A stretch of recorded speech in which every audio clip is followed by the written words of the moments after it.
I've been digging into the messages from Jesus to the seven churches in Revelation, and I'm up to number 5, the letter to Sardis.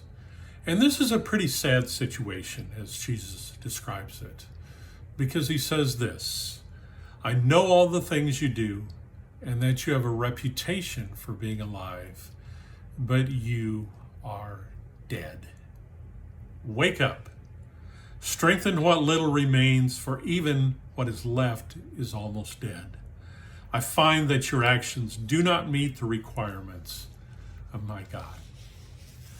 Now, Jesus doesn't describe why this church is dead. In fact, in the first 4 letters, we could see that there are circumstances that might have led a church to be dying or dead, but they're not described that way. Ephesus had lost their first love. Smyrna was undergoing a lot of persecution and suffering. Pergamum was located where Satan had his throne, and they had a number of false teachers. And Thyatira was tolerating an evil teacher, referred to as Jezebel, who was leading many astray. But it's Sardis as the one referred to as dead.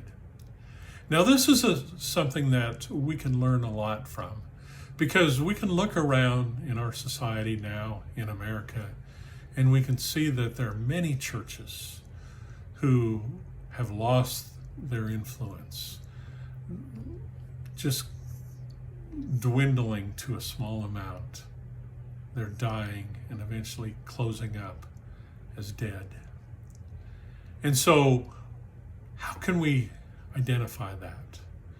Pastor and author Chuck Swindoll identified 5 marks of a dead church, and we can learn from that. First of all, they worship their past, the good old days that may have been long gone. Second, they're resistant to change, or rather they change the wrong things. And we're seeing so many churches now who are doing away with the authority of the Bible and rejecting Jesus as the only way to the Father. Third one is lazy leadership, using the 7 last words of the church that say we've never done it that way before. Fourth is neglecting the youth or younger generation. Fifth, lacking evangelistic zeal, not reaching out. This is a dead church. But Jesus gives hope. Join me as we look at this letter further.